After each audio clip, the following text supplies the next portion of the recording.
speak it, write it, sing it, come and be right. Reach across the world.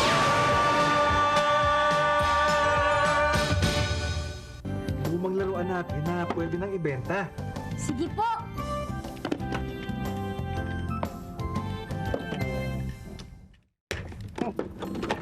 Oh, Luis! Di ba laruan mo to? Uy, oo nga no. Matagal ko lang di nakikita to ah. Mukhang maayos pa yung laruan mo ah. Pwede pa nating ibenta. Ako, tama ka dyan, Porfirio.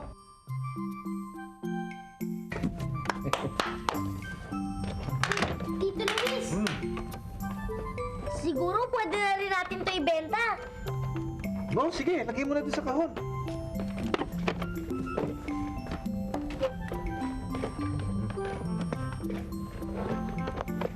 Tito Luis,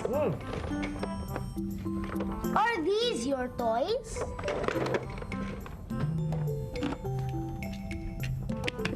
No, these are not my toys, but they look familiar.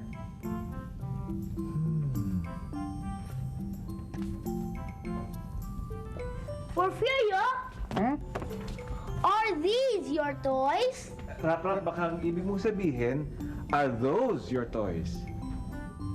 Those? Pag malapit ka doon sa mga bagay na tinutukoy mo, ang ginagamit, these. Pero pag malayo ka, ang ginagamit, those. Ah! Porfirio, are those your toys? Ah, yes. Those are my toys.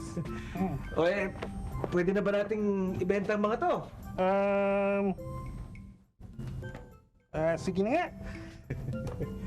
Yan, sige, lalagay na rin natin dito. Ayos pa to ah. Look, Porfirio, are those your toys? No. Those are not my toys. Ano kaya ang mga ito? Tito Luis, tingnan niyo oh, may mga natira pang laruan dito. Oo nga, no? Patingin nga. Wow! Kanino kaya yung mga laruan niyan? Ewan ko. Are those your toys? Rap, rap, are those your toys? No, those are not my toys. Those are not my toys. Are those your toys? Porfirio, are those your toys?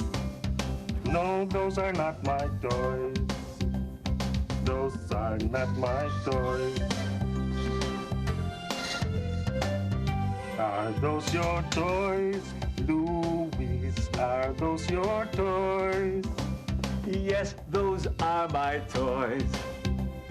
Those are my toys. Ah! Akin nga yung mga laruang yan, pero alam nyo, Huh? hindi ko pa yata kayang maibenta yung mga larong yan kasi napakaganda pa ng mga alaalang nakadikit sa kanila. Sa aking isipan. Pero yung iba, pwede na nating ibenta. Kaya now, we can sell our own toys! Yay! Read it, speak it,